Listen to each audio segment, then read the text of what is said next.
Brittany said it right in front of me. Not in a whisper, not when she thought I'd stepped out of the room.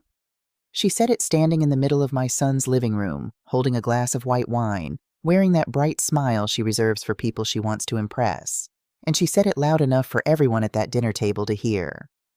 Oh, we don't need to worry Jane with the financial details. She's from a different generation. These things can be confusing. I was sitting 4 feet away from her. I had my tea. I had my reading glasses resting on the arm of the chair. I was wearing my favorite cardigan, the soft gray one with the small buttons that Harold always said made me look like someone's gentle grandmother.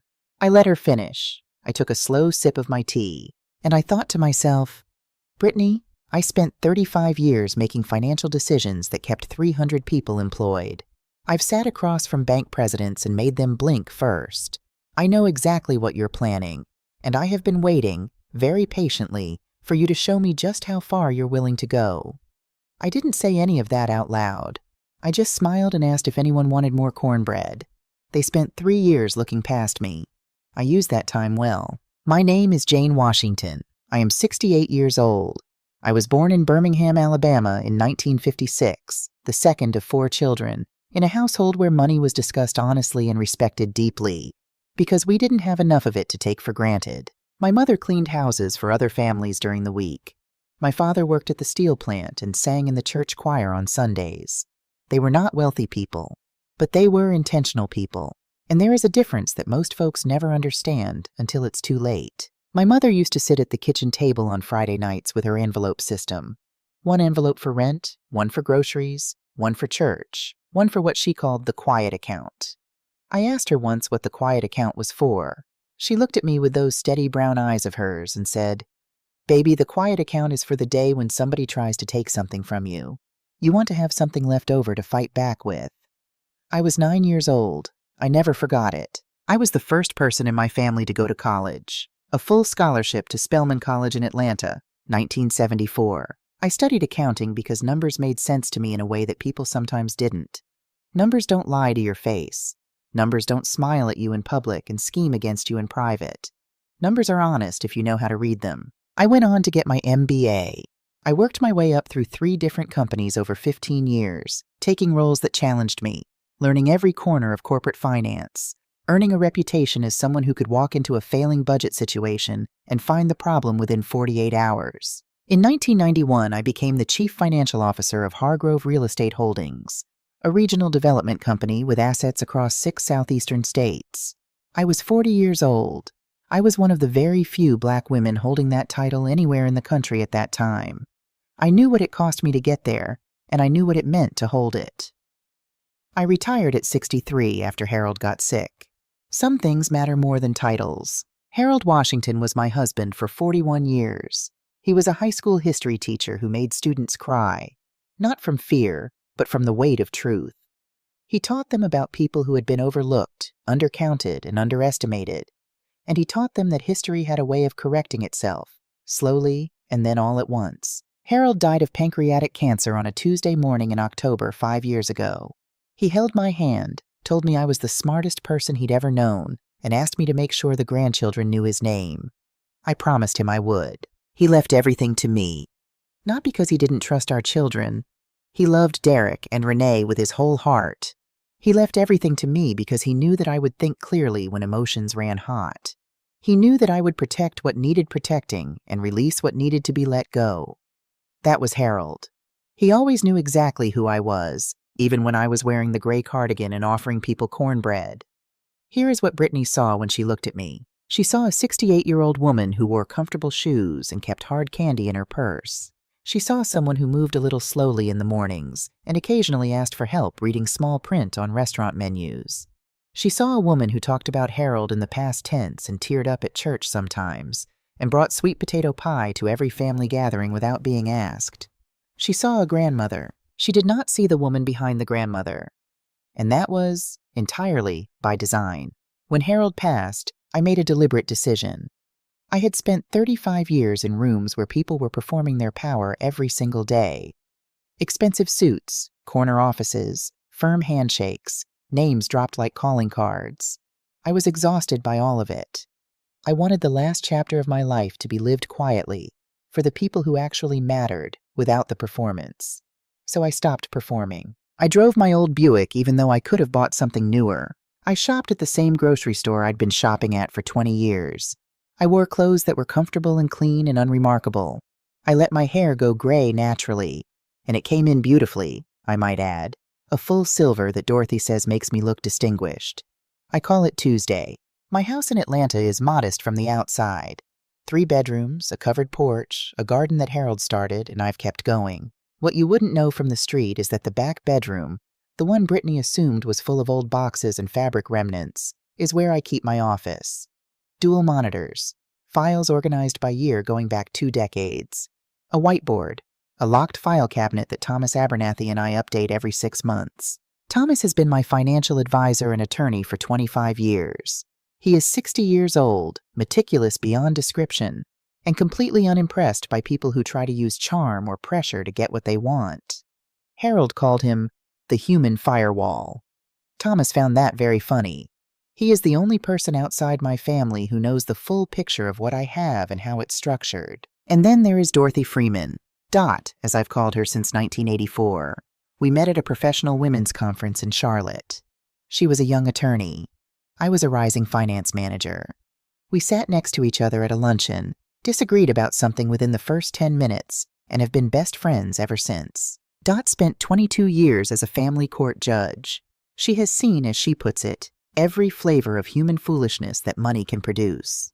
She retired 6 years ago and now spends her time gardening, traveling, and being right about things, which she does with a frequency that I find both admirable and occasionally exhausting. Dot knew about Harold's illness before most of our family did. She sat with me in the hospital during the last weeks. She was the first person I called after he passed. And she was the first person I called when I began to understand what Brittany was quietly building inside my son's household. I want to be clear about something before I tell you what happened. Derek is my son. He is 43 years old. He is a civil engineer, a good father, and at his core, a decent man.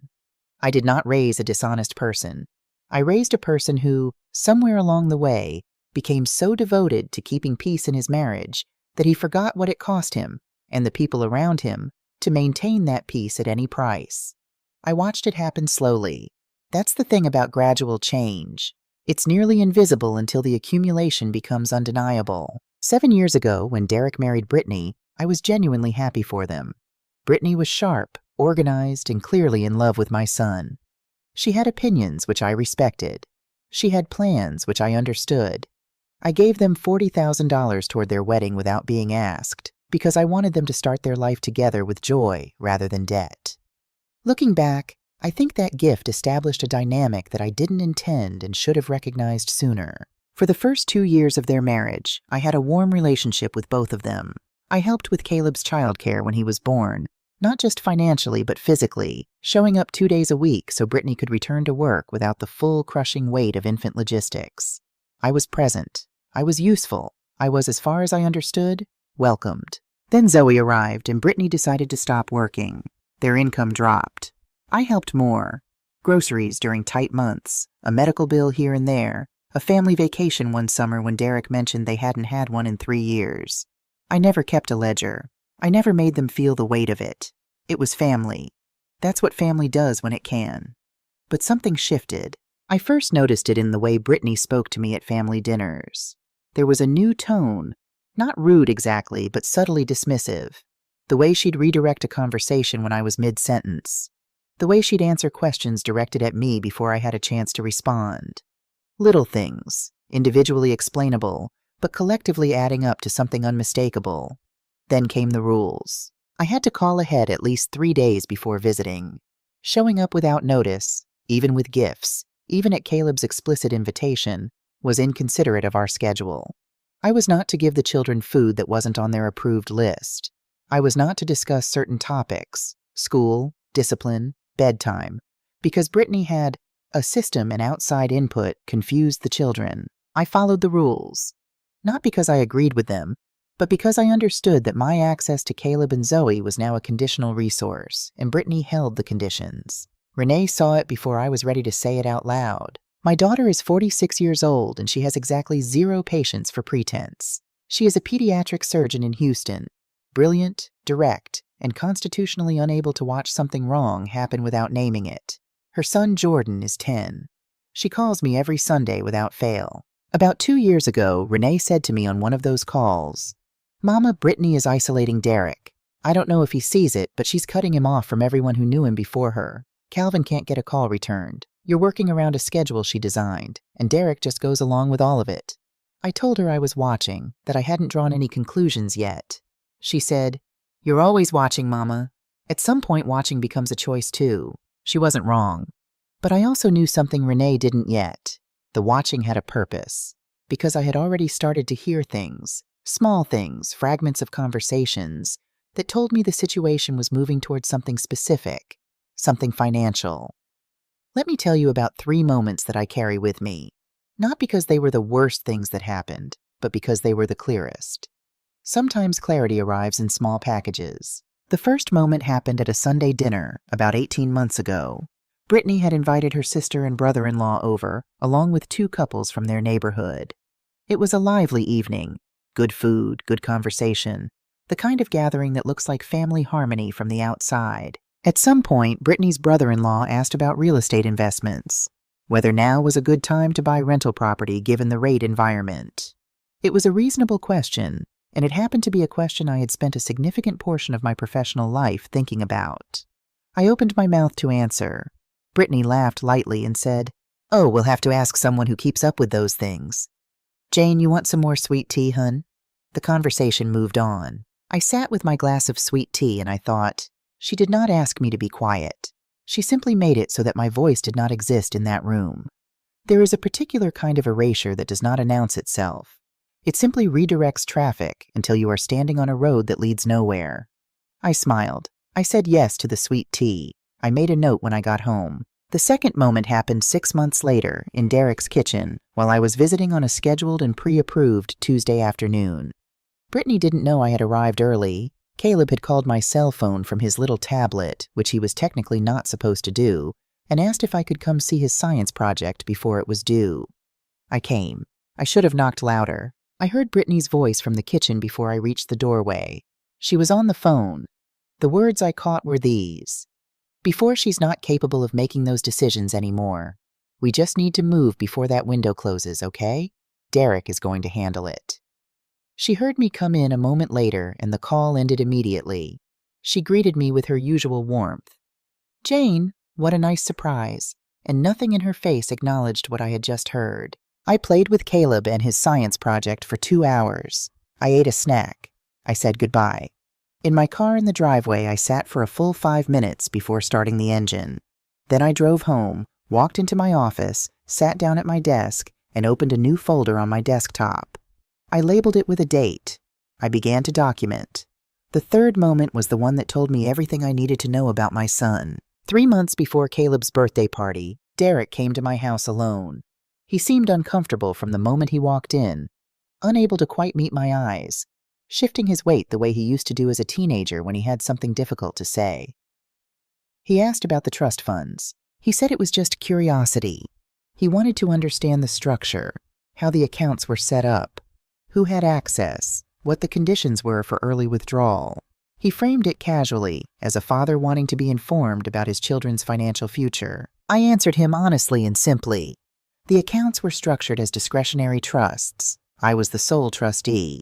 The funds were designated for Caleb and Zoe when they turned 25. Early release was possible only for specific qualifying events, medical emergencies, post-secondary education, and required my written approval. Derek nodded slowly. Then he said, "And there's no way for us as parents to have any role in managing them before then?" I looked at my son. I kept my voice completely level. "The trusts were designed exactly as I intended them to be designed, Derek.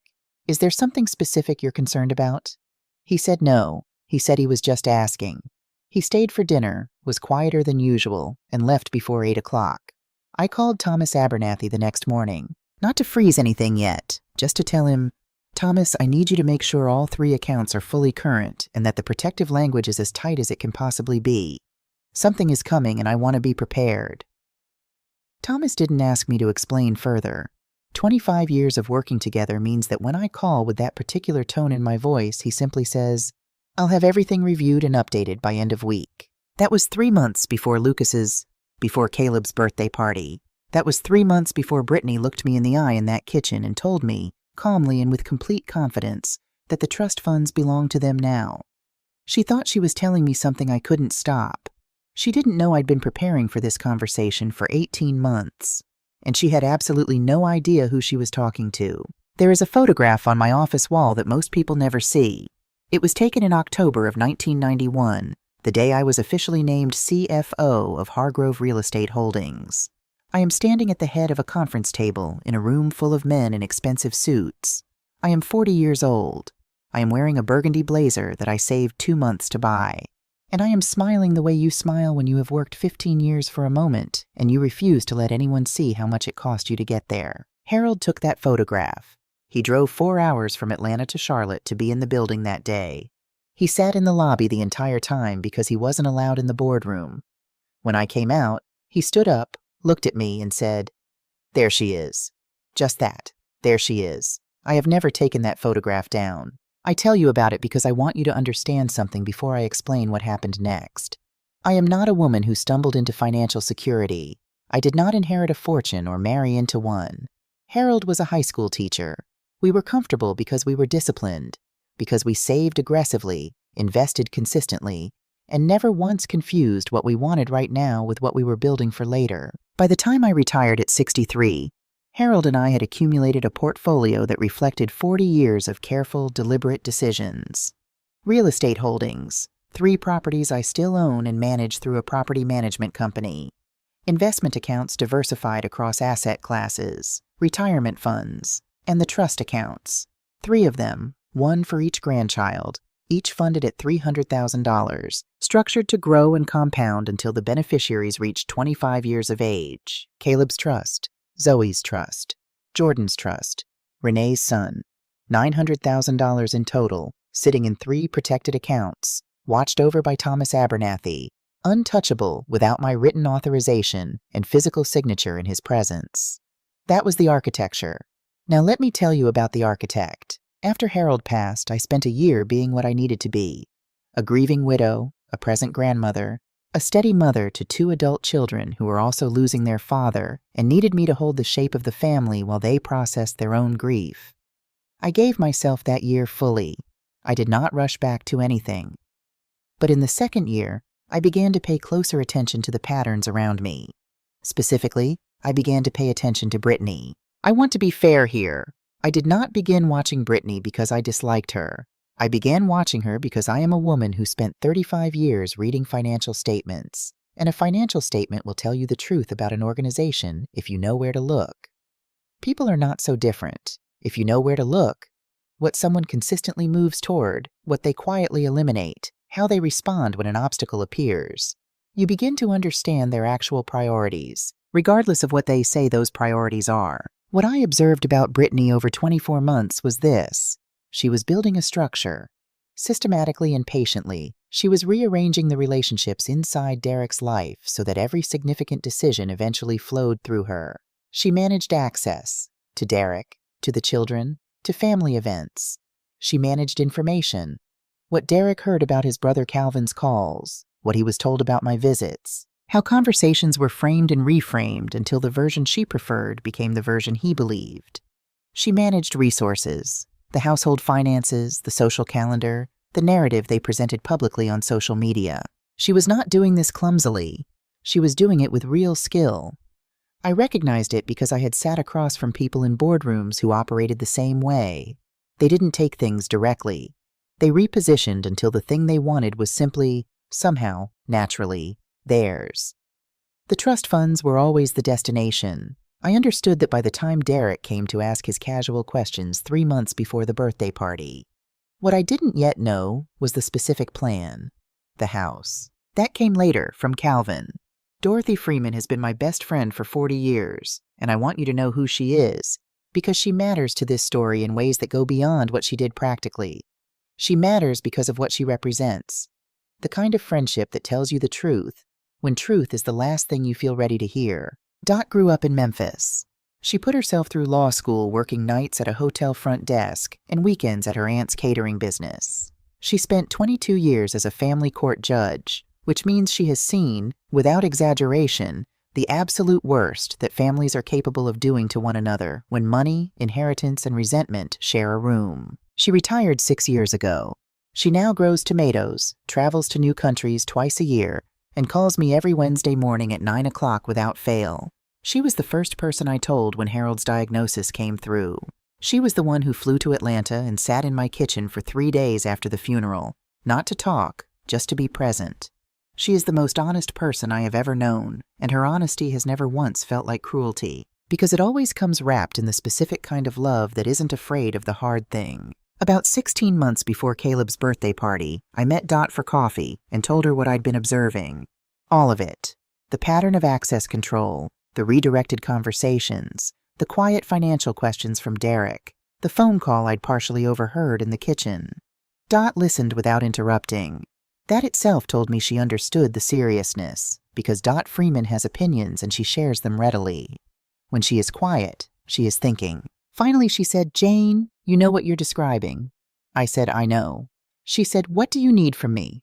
I told her, I needed her to help me think through worst-case legal scenarios. I needed her connections in the family law community. Specifically, who handled grandparent rights cases in Georgia with real success. And I needed someone who would be honest with me if I was overreacting. She looked at me over her coffee cup and said, "You are not overreacting." And I say that as someone who would absolutely tell you if you were.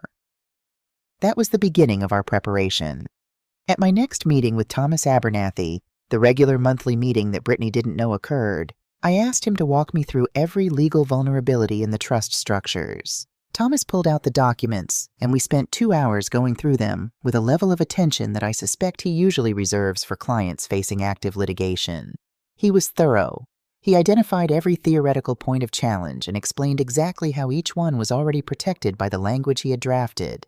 Then he said something that has stayed with me. "Sylvia." Thomas occasionally calls me Sylvia when he is being particularly serious.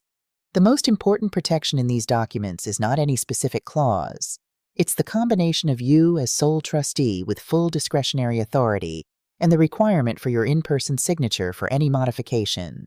That combination means that no one can do anything to these accounts through mail, through phone, through email, through a third party, or through a court filing without triggering a process that comes directly to me and requires your physical presence. As long as you are alive and competent, these accounts are, for all practical purposes, a closed door to everyone except you." I nodded. "And if someone were to argue that I'm not competent?" Thomas didn't flinch. He'd been expecting the question. "They would need a court order based on a formal competency evaluation. That process takes months, requires medical evidence, and can be challenged at every stage. I would be notified immediately of any such filing, and I would respond with the full resources of this firm on the same day." He paused.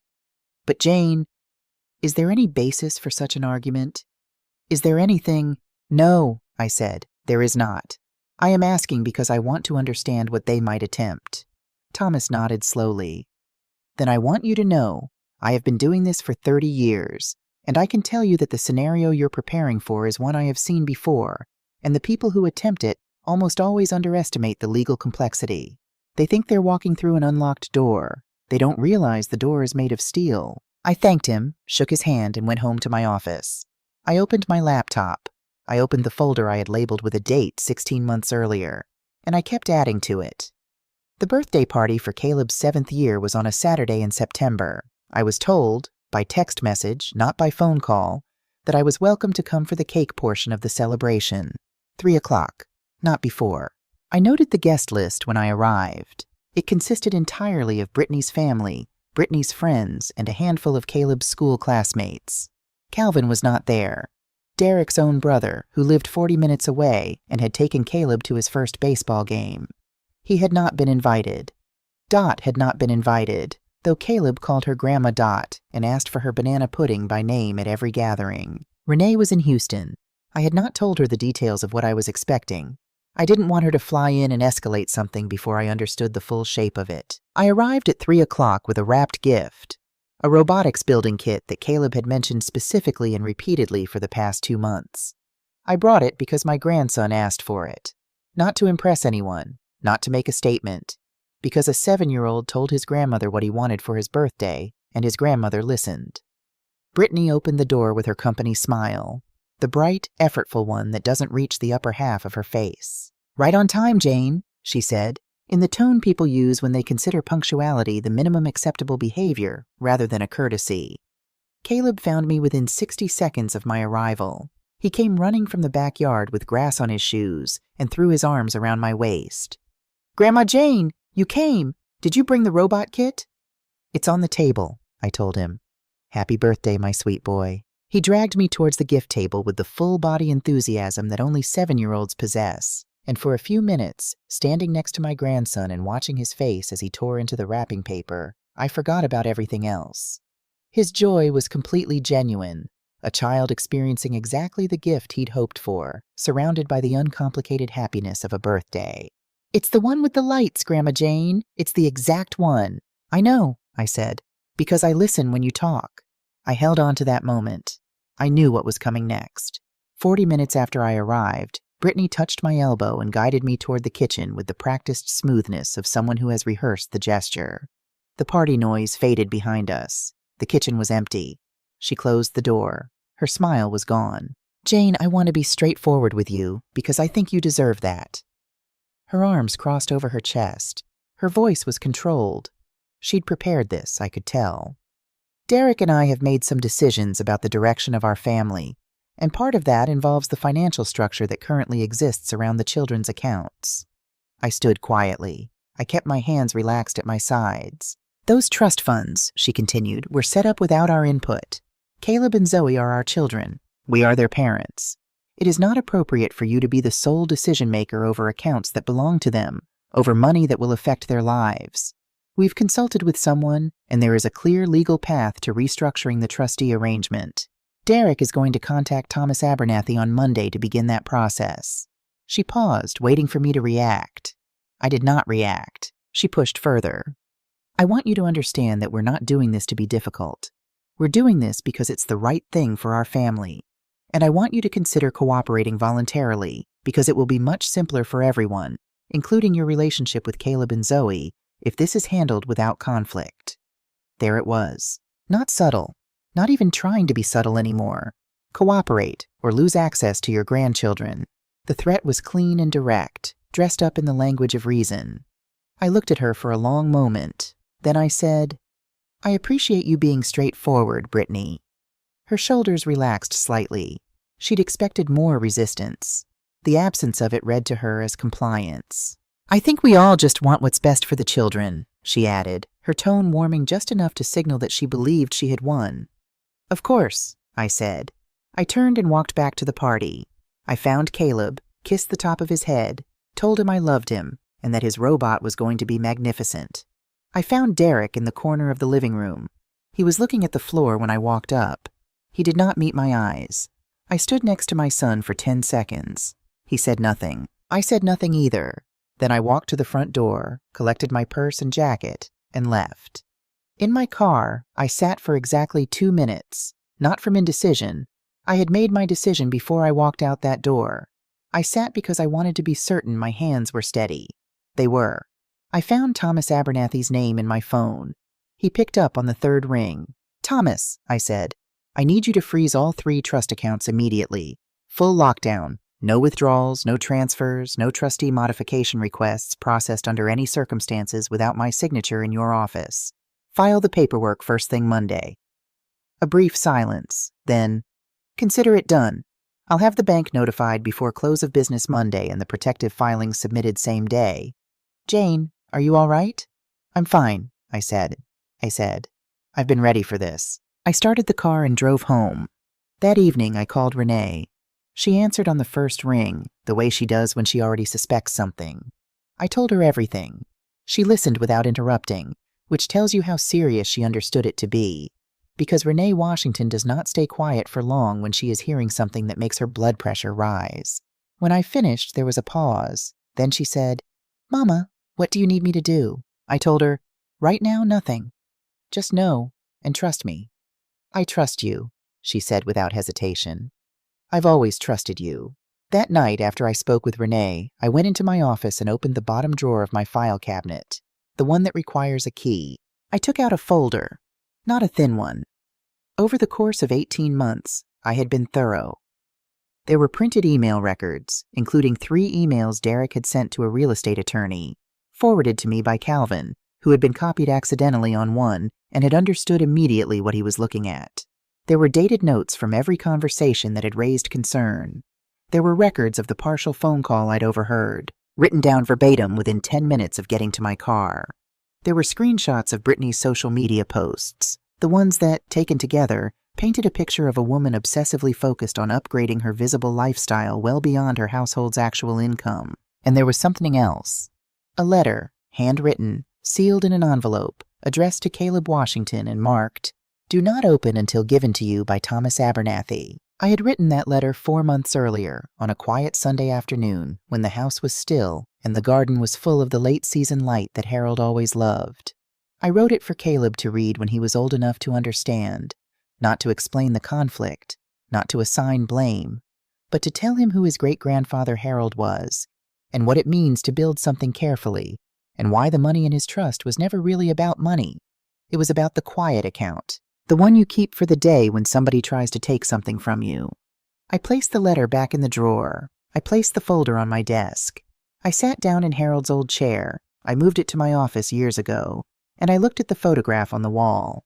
The burgundy blazer, the conference table, the room full of people who had underestimated what was standing at the head of it.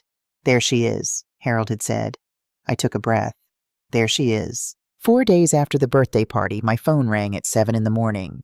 It was Calvin, Derek's older brother, 48 years old, a man who has always been straightforward to the point of occasional bluntness, which I have always appreciated.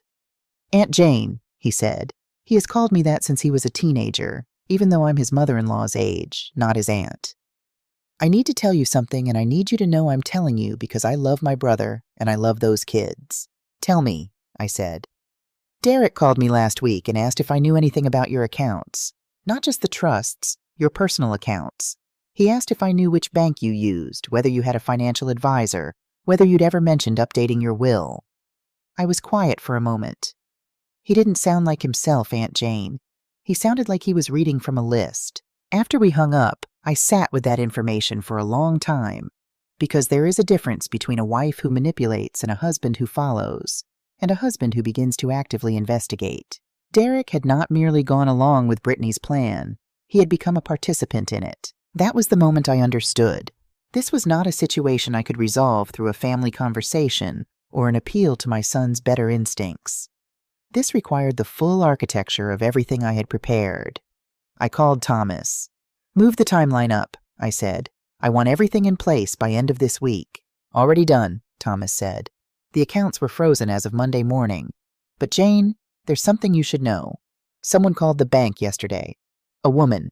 She identified herself as having power of attorney and requested account information for the trust funds.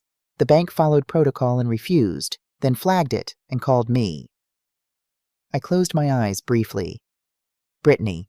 The name given was a variation, but yes. The bank manager said she became, his word was aggressive, when the request was denied. I thanked Thomas and ended the call. I opened my desk drawer and added a new dated entry to the folder. Then I called Dorothy Freeman. "Dot," I said. "It's time. I need the name of the best family law attorney in Atlanta." Dot said, "I've had 3 names ready for you for 6 months. I'll text them right now." She did.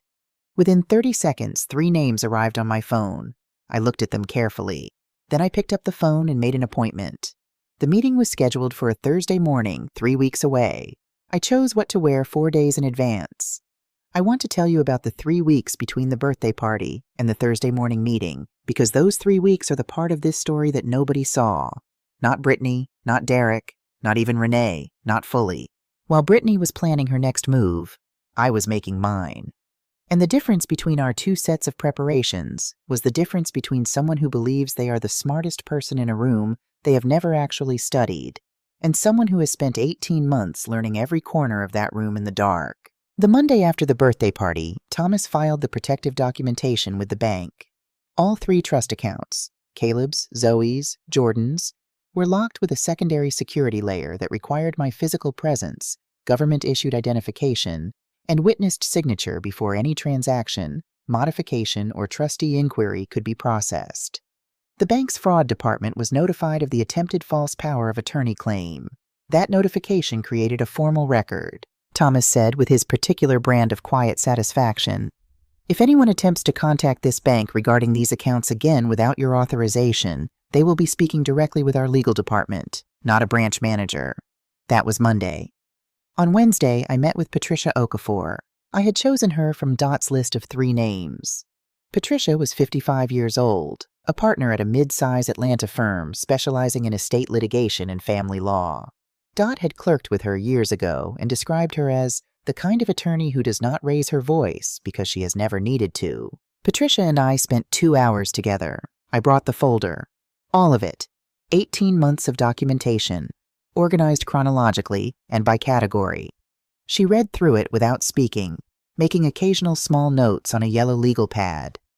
When she finished, she set the folder down, folded her hands on her desk, and looked at me with an expression that I can only describe as professional respect. "Mrs. Washington," she said, "this is one of the most thoroughly prepared client files I have received in 30 years of practice. Most people come to me after the damage is done. You are here before the final move has been made." "I would like to keep it that way," I said. We discussed strategy for the remainder of the meeting. Patricia outlined the legal landscape clearly. The trust documents were ironclad. There was no legitimate path for Derek and Brittany to force a trustee change without my consent. The attempted false power of attorney claim at the bank was a serious matter, potentially criminal, depending on what documentation Brittany had actually presented. And my documented evidence of ongoing coercion and the threat to withhold grandchild access was directly relevant to a potential grandparent visitation rights filing if it came to that. "What is your desired outcome?" Patricia asked. "Not legally, personally." I thought about that for a moment. I want my grandchildren's futures protected. I want my son to have a real choice, not one that's been arranged for him by someone else. And I want it clearly understood, by everyone involved, that I am not a woman who can be managed. Patricia wrote something on her legal pad. Then she looked up. "Then here is what I recommend we do." While I was meeting with Patricia on that Wednesday, Brittany was doing something of her own. I know this because Thomas told me afterward, and because the bank manager, who had by this point developed a personal investment in the situation, called Thomas directly when it happened. Brittany went to the bank branch in person. She brought a document that she claimed was a power of attorney granting her authority to act on behalf of Jane Washington in financial matters. The document had my name on it. It had a notary seal on it.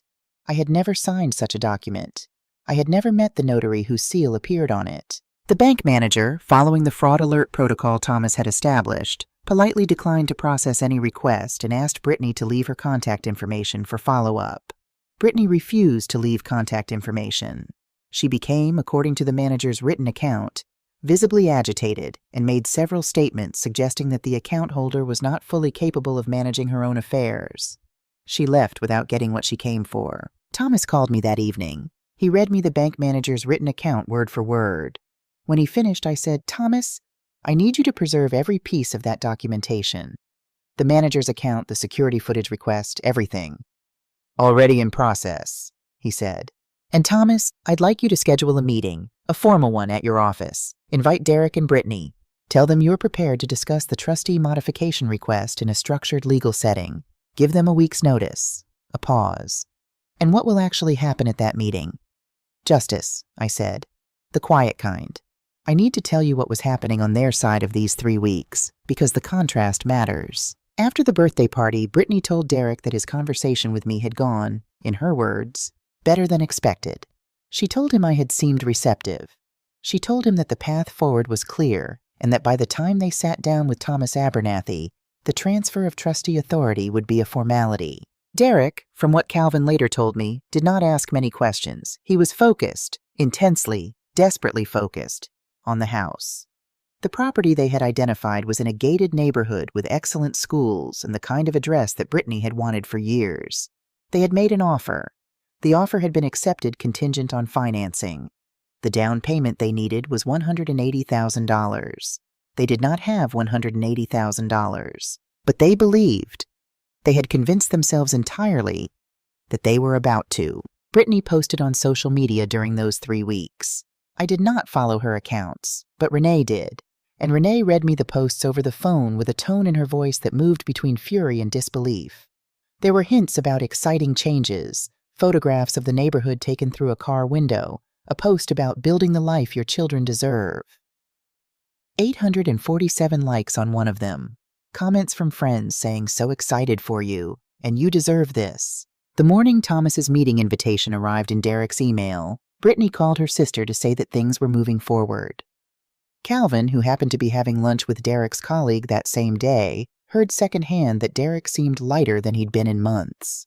They were certain. They were walking toward a room they believed was unlocked. They did not know that I was already inside it. Thomas Abernathy's office is on the 14th floor of a building in Midtown Atlanta. The conference room looks out over a stand of oak trees that have been there longer than the building. It is a room designed to communicate permanence. Solid table, leather chairs, clean surfaces, nothing decorative except a single framed photograph of the Atlanta skyline at dawn.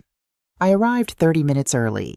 I was not wearing the gray cardigan. I wore a navy suit that I have kept in my closet for 12 years, worn only to occasions that require the full version of who I am. It fits exactly as it did when I bought it. My hair was pinned up. My shoes had a modest heel.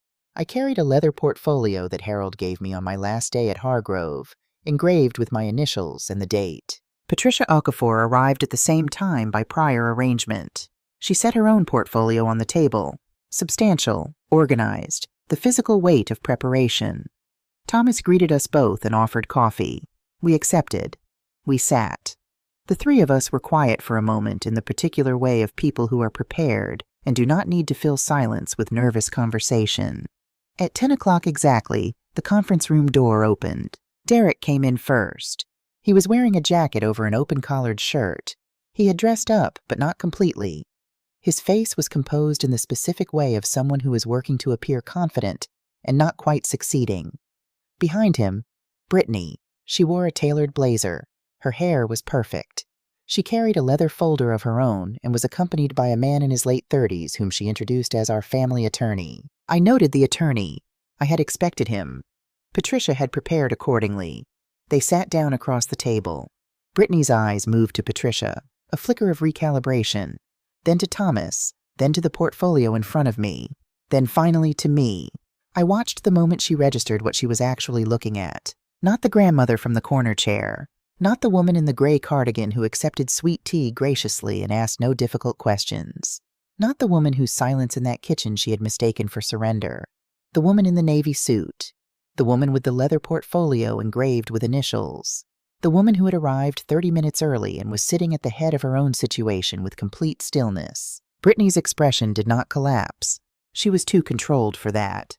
But something shifted. A tightening around the eyes. A fraction of reconsideration. Derek was looking at me differently. He was looking at me the way you look at something familiar when you suddenly cannot remember why you stopped paying attention to it. Thomas opened the meeting in his professional and unhurried way, establishing the purpose and the parties present. Then he turned the floor to Patricia. Patricia spoke for 9 minutes without raising her voice once.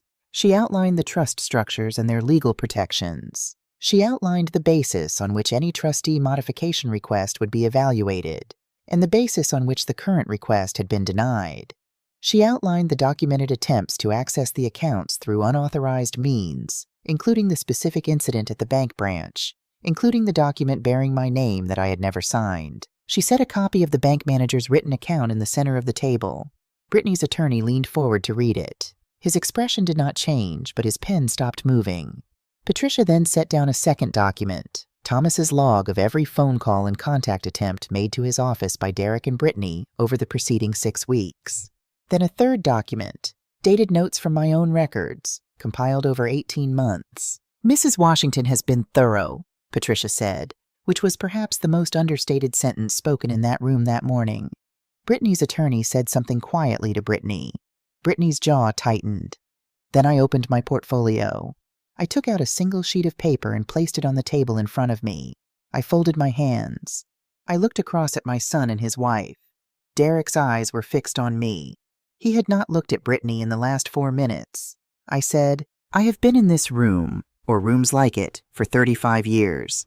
I want you to understand something clearly. I did not come here today to punish anyone. I came here because my grandchildren's futures required me to be here, and I have never once failed to show up for what my family requires. I paused, just long enough. Brittany, you told me in your kitchen that I was no longer needed, that you had made your decisions, that the trust funds belong to your family now. She said nothing. I want to tell you something that I should perhaps have told you much earlier. I am not the woman you decided I was. I am the woman who built these accounts, who protected them, and who has documented every attempt to circumvent that protection. I know about the house. I know about the down payment. I know what those funds were intended to be used for. Derek made a sound, not a word, just a sound, the kind that comes out when something lands. And I want you to hear this clearly, Derek, because you are my son and I need you to understand. I turned to face him fully. Those accounts hold $900,000 that belongs to Caleb, Zoe, and Jordan. Not to you, not to me, to them. When they are 25 years old and ready to begin their adult lives, that money will still be there on those days. I promise you that, and I have never broken a promise to my children. The room was completely silent. Now, here is what happens next. I had written the conditions out the night before in longhand on the same notepad I have used for important documents for 20 years. I did not read from the paper. I knew them by heart. But the paper was there because documentation matters. The first condition. The trust funds for Caleb, Zoe, and Jordan remain exactly as structured. I remain sole trustee for all 3 accounts. No modification requests will be entertained, filed, or discussed under any circumstances. When each grandchild reaches 25, the funds will be released to them directly, as designed. This is not a negotiating point. The second condition. Any further attempt to access, modify, or legally challenge the trust structures, through the bank, through a court filing, through any third party, will result in the documentation of fraudulent power of attorney being immediately forwarded to the Fulton County District Attorney's Office. Patricia had been clear with me that the bank incident was a prosecutable matter. I was not bluffing. Brittany's attorney knew I was not bluffing. The third condition. My access to Caleb and Zoe would be normalized. 2 visits per month, minimum, without advance permission requirements, without conditions, without Brittany present if she chose not to be. If that access was interfered with in any way, I would file for formal grandparent visitation rights in family court, supported by the full documentation of financial coercion and the pattern of isolation already on record. These are not punishments, I said when I had finished.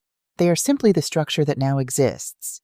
Anyone who chooses to work within it will find that I am exactly the same person I have always been, present, supportive, and genuinely invested in this family's well-being. Brittany's attorney leaned over and spoke to her in a low voice for about 30 seconds. She was rigid beside him. Her folder was still closed. Then she stood up. "This isn't over," she said. "Yes, it is," I said, quietly, without anger.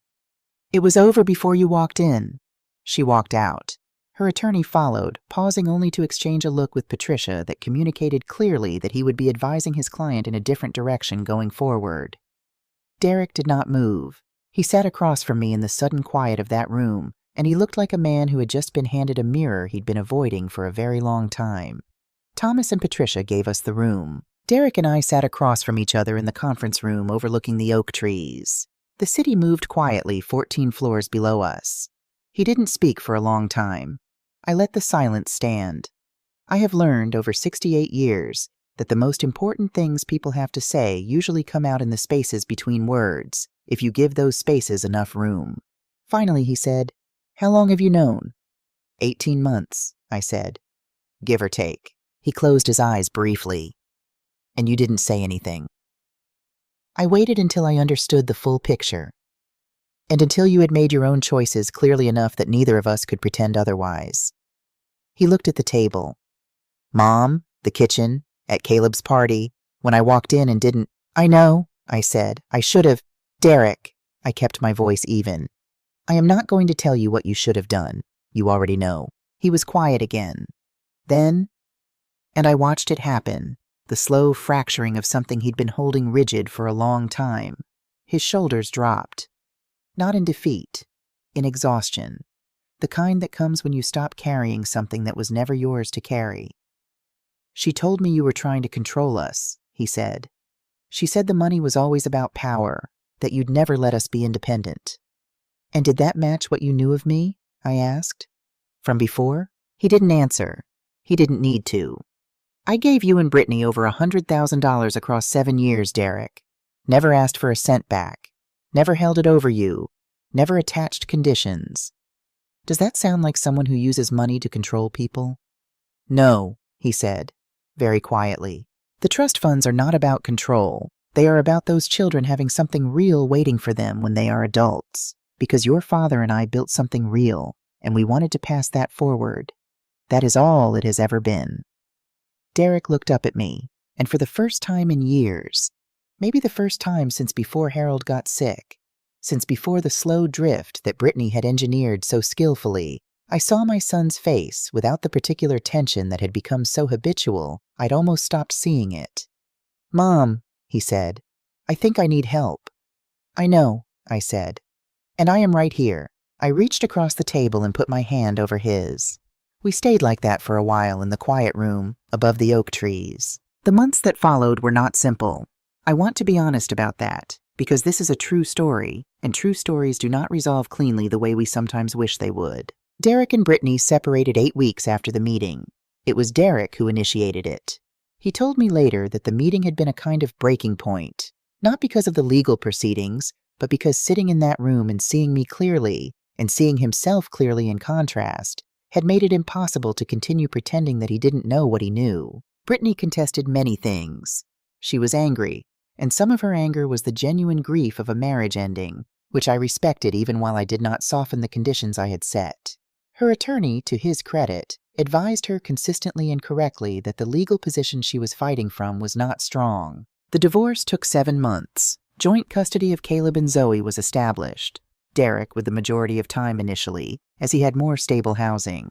The family court judge, reviewing the full record, made note of the documented financial coercion in her written decision. Brittany returned to work. The house they had wanted was purchased by someone else. Calvin came to dinner at my house 3 weeks after the meeting. He sat at my kitchen table and ate 2 helpings of everything and said very little, which is Calvin's way of saying a great deal. Renee flew in from Houston the month after. She and Derek sat on my back porch for 3 hours one evening while I watched through the kitchen window, 2 siblings finding their way back to each other across the distance that had been carefully constructed between them. I did not interrupt. Some things need to happen without an audience. And Dot came over on a Tuesday afternoon with her banana pudding, and we sat in the garden and talked for 4 hours about Harold, and about our mothers, and about what it means to have built something that lasts. 6 months after the Thursday meeting, on a warm Saturday in March, I had Caleb and Zoe and Jordan at my house for the afternoon. Caleb had brought his robotics kit, the one from his birthday, now assembled and modified and added to with pieces he'd saved his allowance to buy. He set it up on the garden table with the focused attention of someone who takes his work seriously, which he does, at 7 years old, in the way that tells you exactly who a person is going to become. Jordan sat beside him, 10 years old and patient in the way of a child who has always preferred understanding to rushing. He was showing Caleb how to adjust the wheel calibration. Zoe was in the garden, collecting flowers that she was arranging into a bouquet for no one in particular, which is its own kind of art. I brought out lemonade and sat down on the garden bench. Caleb looked up from the robot. He had a small grease mark on his chin from the gears, which I decided not to mention. "Grandma Jane," he said, "did you know that the person who builds something can always fix it if it breaks? Because they know how all the parts work." I looked at my grandson. "Where did you hear that?" I asked. He shrugged with the magnificent casualness of a child who collects wisdom without tracking its sources. "I just figured it out," I smiled. "You figured it out right." He went back to his robot. Jordan looked up at me briefly with his mother's eyes, perceptive, quiet, seeing more than he lets on, and then went back to the calibration. I sat in Harold's garden in the March light, watching 3 children who would one day be adults with resources and choices and real foundations waiting for them, and I thought about my mother's kitchen table on Friday nights, the envelope system, the careful allocation, the quiet account, the one you keep for the day when somebody tries to take something from you. I had kept it. I had used it exactly as she intended. And sitting in that garden, With Zoe's mismatched bouquet and Caleb's mechanical precision and Jordan's steady patience, I understood that everything I had protected was already becoming what it was meant to be. I want to say something to you directly now, if you'll let me. I am 68 years old. I grew up in Birmingham in the 1950s and 60s, which means I grew up understanding something that not everyone has had to learn the same way, that what you have built can be taken from you if you are not paying attention, and sometimes even if you are. That being overlooked is not the same as being without power. That quiet is a strategy, not a weakness. My mother taught me that. Harold lived it. I have tried to carry both of them forward in the way I move through the world.